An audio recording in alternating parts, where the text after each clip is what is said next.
Tito Martinez had never imagined his job as a maintenance engineer on mining station Kepler 442b would involve anything more dangerous than fixing broken oxygen recyclers.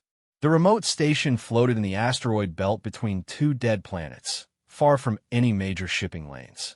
Most days, Tito spent his time alone in the engineering sections, humming old Earth songs while he worked on the endless repairs that kept their small crew of 12 alive.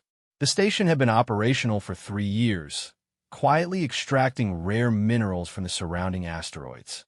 The work was steady, boring, and exactly what Tito wanted after his messy divorce back on Earth. No drama, no complications, just him, his tools, and the peaceful silence of space. That peaceful silence shattered at 0347 hours on what should have been another ordinary Tuesday. The first sign of trouble came from the long-range sensors. Commander Sarah Chin's voice crackled over the intercom, tight with concern. All hands to stations. We have an unknown contact approaching fast. Very fast. Tito dropped his plasma welder and rushed to the nearest monitoring station. The display showed a massive object moving toward them at impossible speed. The computer couldn't get a clear reading on its size, but the energy signatures were unlike anything in their databases. "What the hell is that thing?" muttered Jake Robertson, the station's pilot, as he squeezed into the cramped monitoring room beside Tito. Before anyone could answer, the object filled their screens. It wasn't a ship or an asteroid. It was alive. The creature was enormous, easily 3 times the length of their station. Its body resembled a cross between a whale and a dragon, covered in what looked like dark scales that shimmered with an inner light. Massive fins propelled it through space as if swimming through water, and its head was crowned with horn-like protrusions that pulsed with electric blue energy. "Space whale," whispered Dr. Elena Vasquez, the station scientist. "We theorized they might exist, but actually seeing one..." The creature circled their station slowly, and Tito could see its eye through the viewport. It was larger than their entire observation deck, dark and intelligent, studying them with obvious curiosity. The being showed no signs of aggression, just seemed to be investigating these strange metal creatures that had wandered into its territory. Commander Chin's voice remained steady. "All stations report. Any signs of hostility?" "Negative," came the replies from around the station. "It's just watching us." For 20 minutes, the cosmic beast maintained its lazy orbit around their station. The crew watched in fascination and growing wonder. Here was proof that life could exist in the vacuum of space, that evolution had found ways to thrive even in the harshest environments.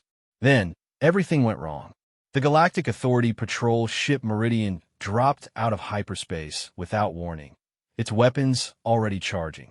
The sleek gray vessel was twice the size of their mining station and bristled with enough firepower to level a small moon.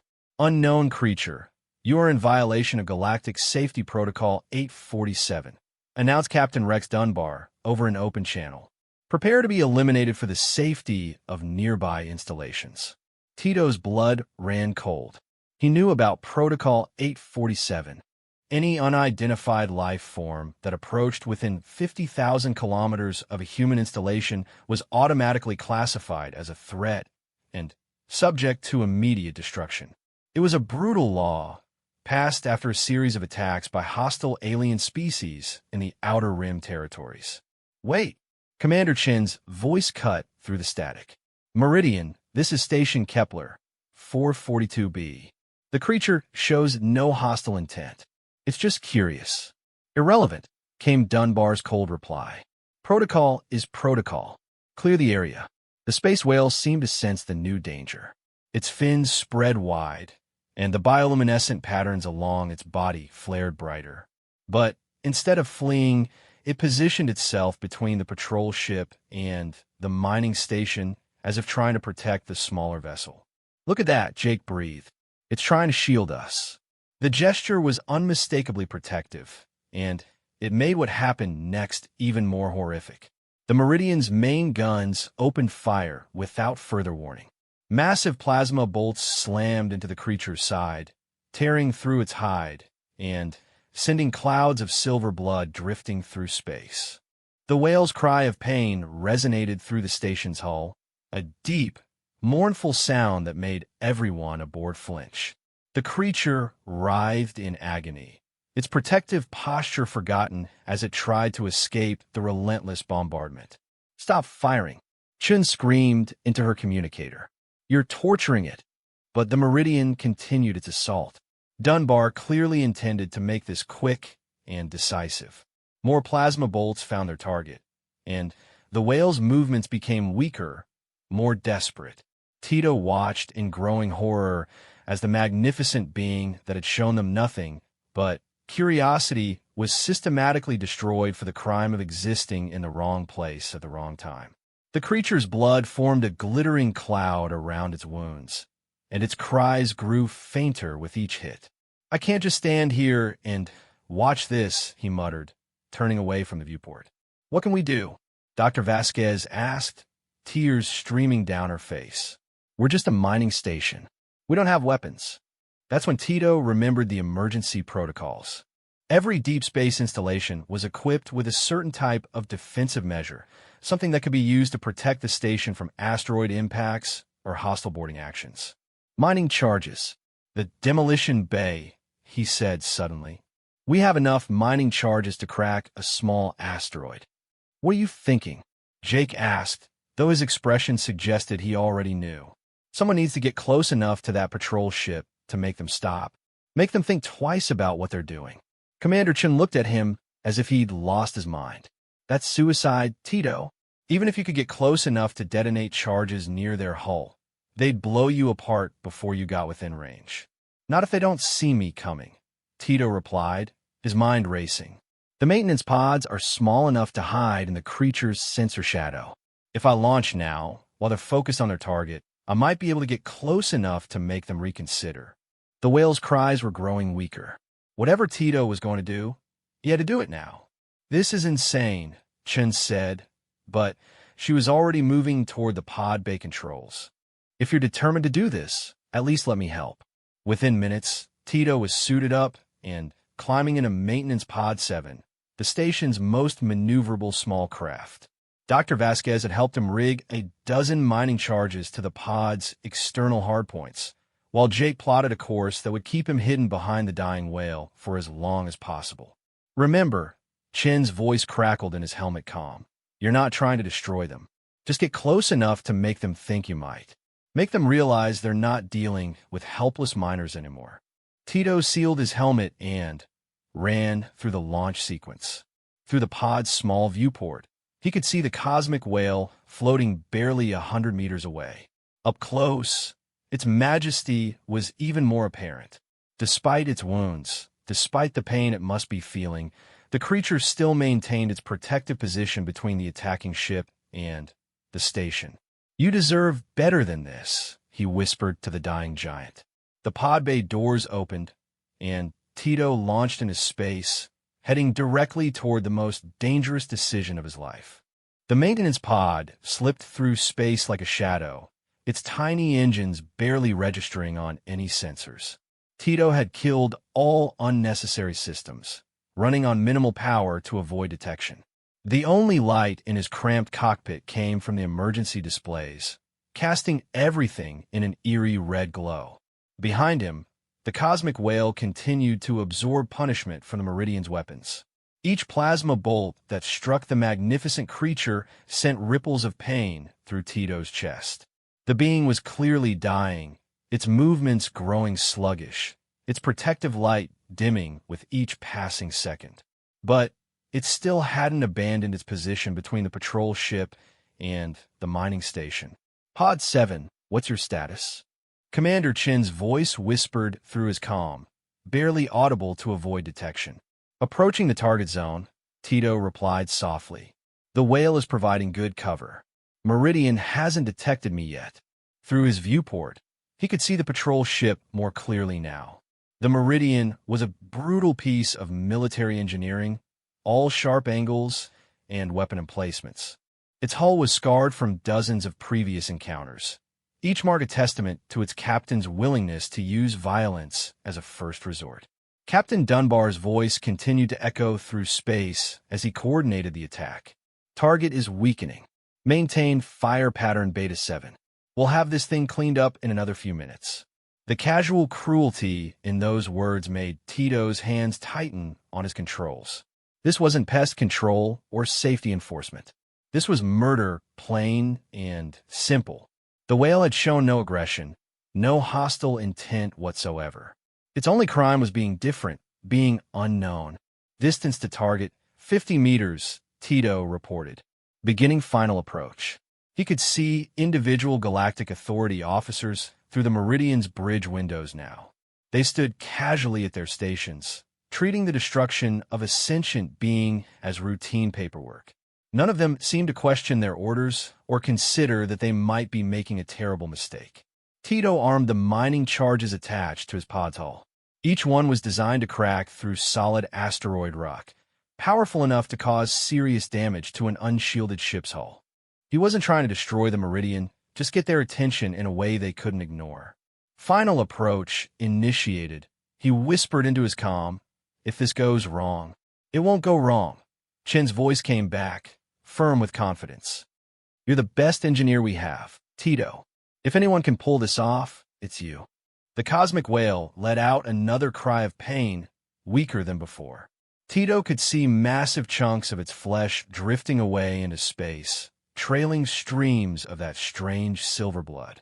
The creature's eye, when he caught a glimpse of it, was clouded with suffering but still held that unmistakable intelligence. 20 meters from the Meridian's hull. 15 meters. 10. Now or never, Tito muttered, and triggered his communication system. Galactic Authority Vessel Meridian. This is Maintenance Engineer Tito Martinez. You need to stop firing immediately. The response was immediate and predictable. Unknown vessel. You're interfering with a military operation. Clear the area immediately or face the consequences. I'm not clearing anything, Tito replied, his voice steady despite the fear racing through his veins. I'm carrying enough mining charges to put a serious dent in your pretty ship. Stop shooting that creature, or we're going to have a problem. Through the Meridian's bridge windows, he could see officers scrambling to locate his position. The patrol ship's defensive systems came online, searching for threats, but the pod was too small and too close for their targeting computers to lock onto. Captain Dunbar's face appeared on Tito's communication screen, red with anger. Are you threatening a Galactic Authority vessel, civilian? That's treason punishable by life imprisonment. I'm not threatening anyone, Tito said calmly. I'm making a promise. That creature hasn't hurt anyone.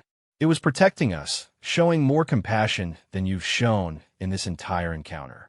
You want to murder it for following protocol? Then you'll have to go through me first.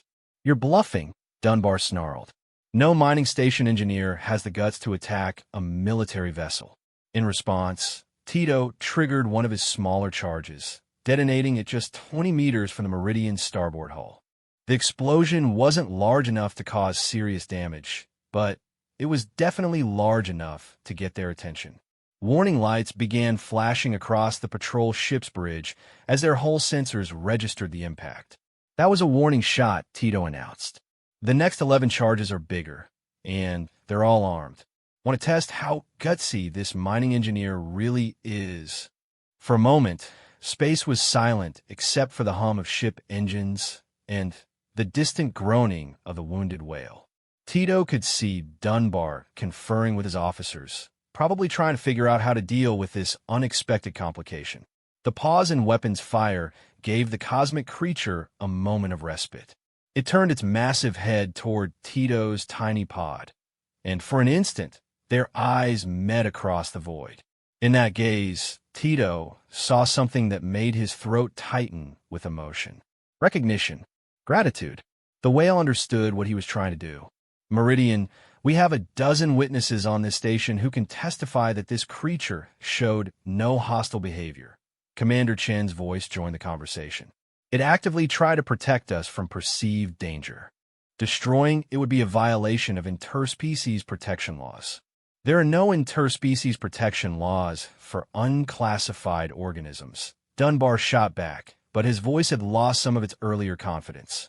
"There are laws against unnecessary destruction of sentient life," Dr. Vasquez added, her scientific credentials lending weight to her words. "This being demonstrates clear intelligence and emotional responses. Killing it would be tantamount to murder." Tito watched the officers on Meridian's bridge argue among themselves. He could see the conflict playing out in their body language. Some clearly wanted to continue the attack, but others were beginning to question their orders. "Captain," one of Dunbar's subordinates, spoke up, loud enough for the open channel to pick up his words. "Maybe we should reconsider. If this creature really is sentient, and we have witnesses stating it showed protective behavior." "Protocol 847 is clear," Dunbar interrupted.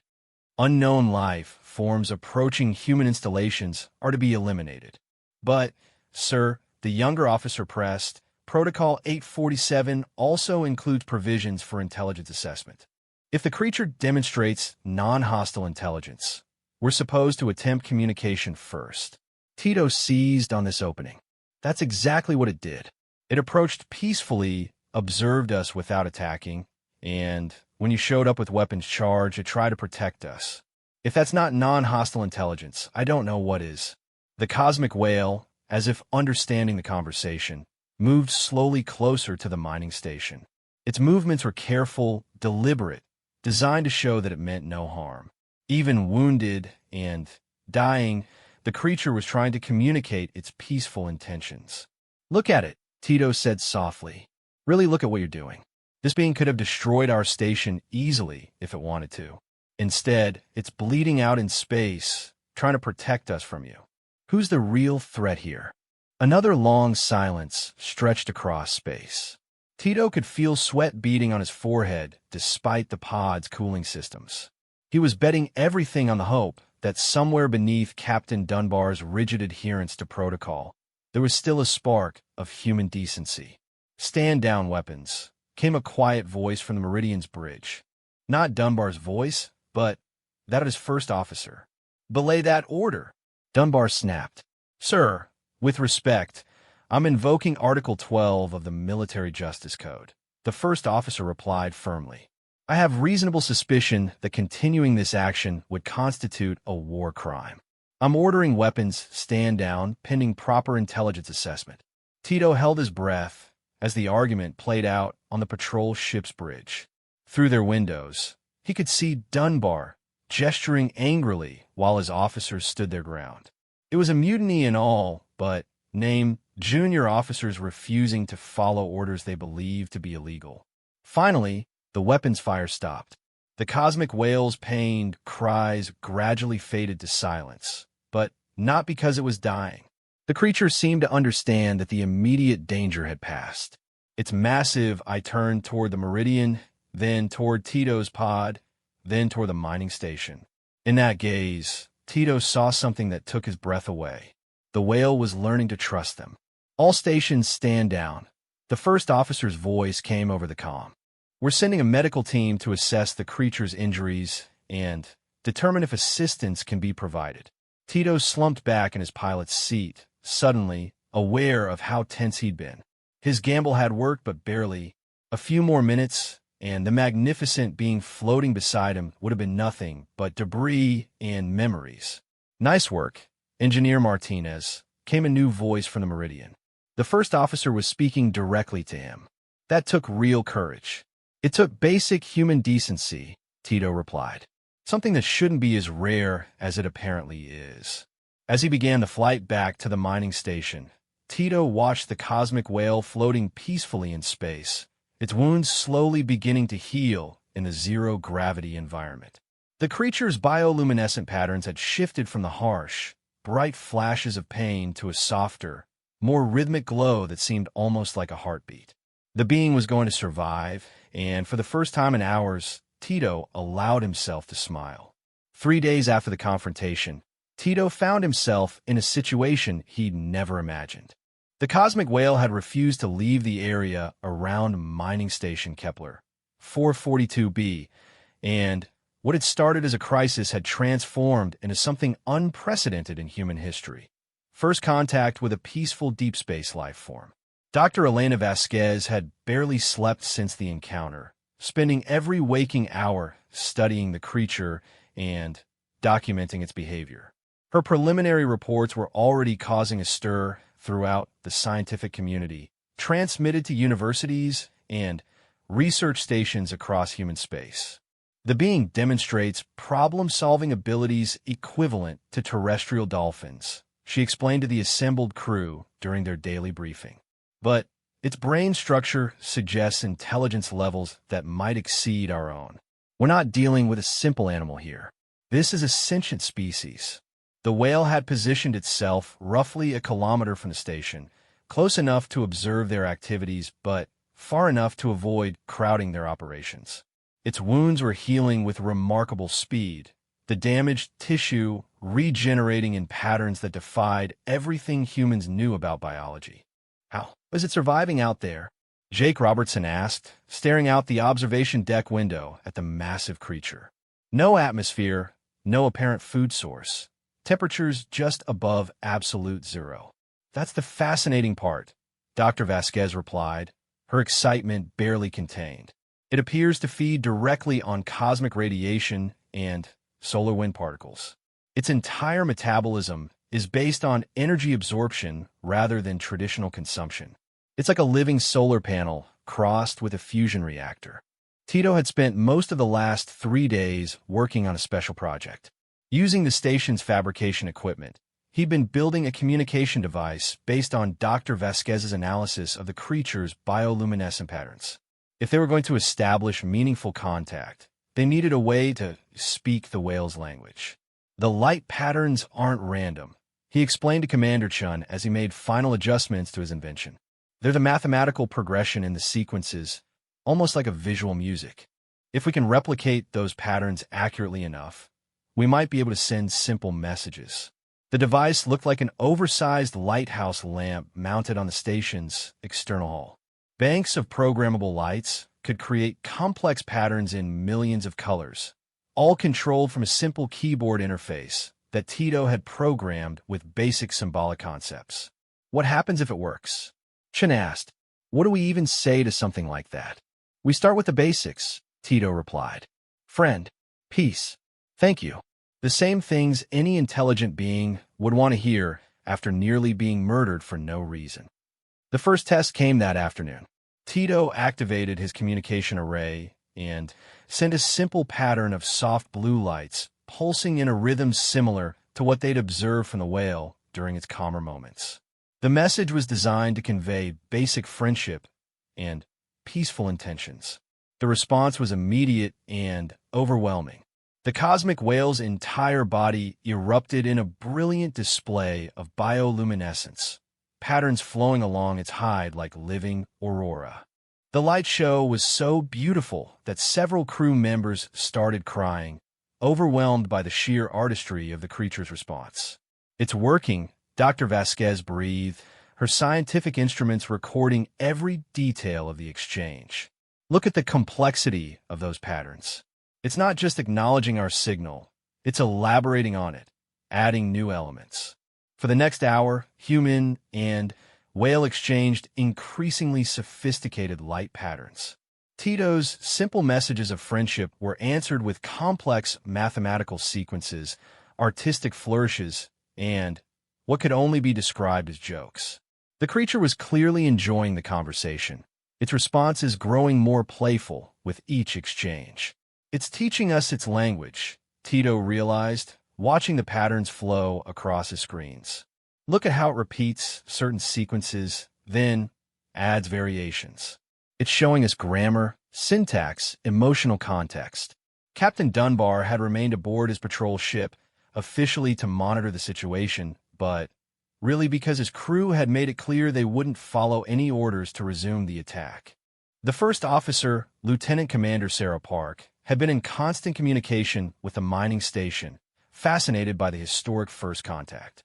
Command is sending a full xenological team, she reported during one of their regular check-ins. They should arrive within the week. This is going to change everything we know about life in space. But the real breakthrough came on the 4th day, when the cosmic whale did something nobody expected.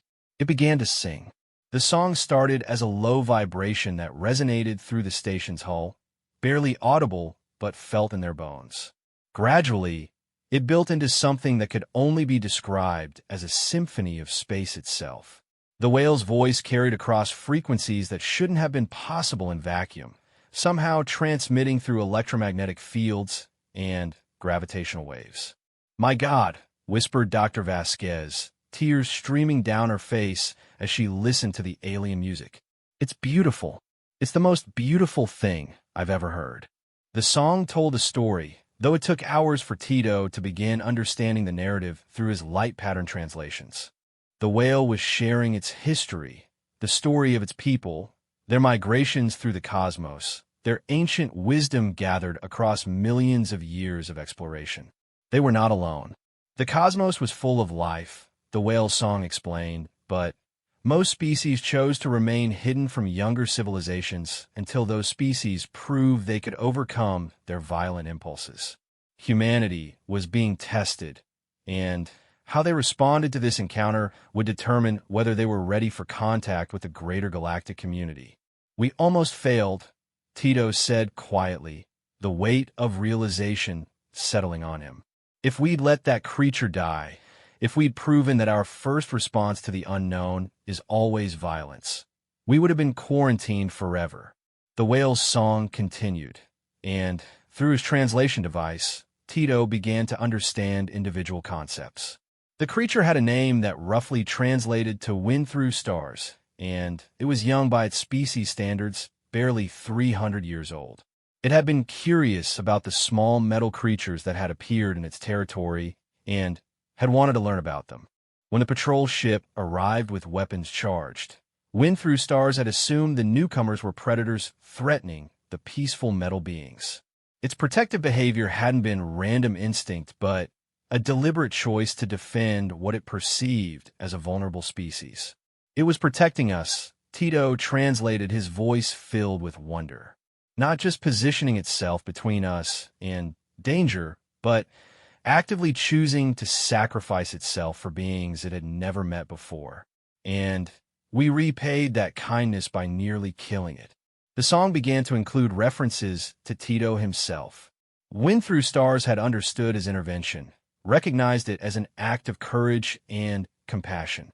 In the whale's narrative, the maintenance engineer had become a bridge between species, proof that humans were capable of choosing mercy over fear. As the days passed, more cosmic whales began to arrive. Wind Through Stars had called to its pod, and they came to investigate this remarkable occurrence, a young species that had chosen to protect rather than destroy. Soon, a dozen of the magnificent creatures were visible around the station, their songs creating a symphony that could be heard across the solar system. The xenological team arrived to find not just first contact, but the beginning of a diplomatic relationship that would reshape humanity's place in the universe. The mining station had become the most important location in human space overnight, and Tito found himself reluctantly famous as the man who had prevented an interstellar incident. But he preferred to spend his time in quiet conversation with Wind Through Stars, learning the whale's language and sharing stories of human culture. Through their exchanges, he learned about the vast network of species that traveled the cosmos, about worlds where life had evolved in forms beyond human imagination, about technologies that could heal wounded planets, and civilizations that had transcended the need for violence. "Why did you choose to help me?" he asked one day, using the light pattern language they had developed together. Wind Through Stars' response was simple and profound, because that is what friends do. 6 months later, Tito was still on the station, though his job description had changed somewhat. He was now Earth's first official interspecies communications specialist, a position that hadn't existed before his encounter with the cosmic whale. The station had been expanded to accommodate the steady stream of scientists, diplomats, and curious beings from across the galaxy who came to witness the place where humanity had chosen compassion over fear. Wind Through Stars had become something between a guardian and a friend to the human crew. The whale had learned to speak basic English through electromagnetic modulation, though it preferred the light pattern conversations it shared with Tito. Together, they had developed translation protocols that were being used to establish contact with dozens of other species throughout known space. You know, Tito said during one of their evening conversations, watching the stars will slowly pass the observation deck windows. I never thank you properly for what you did, trying to protect us when you thought we were in danger. The cosmic whale's bioluminescent patterns shifted to warm gold, the color they had established as equivalent to a smile. Thank me? Friend Tito, you gave me something far more valuable than safety. You gave me proof that courage and kindness exist everywhere in the universe, even in the smallest and most unlikely packages. Outside the station, a dozen other whales sang their ancient songs, welcoming new visitors from distant stars and telling the story of a maintenance engineer who had chosen to risk everything for a creature he had never met before. It was a story that was spreading across the galaxy, inspiring other young species to choose compassion over conquest, understanding over fear. And, in the quiet of the engineering section, Tito Martinez continued his work, fixing broken systems and maintaining the delicate machinery that kept their small outpost running. But now he did so knowing that sometimes the most important repairs aren't to machines, but to the broken trust between species learning to share the vast, beautiful cosmos together. The universe, it turned out, was far more gentle than anyone had imagined. It just took one ordinary human being willing to see past his fear to discover that truth.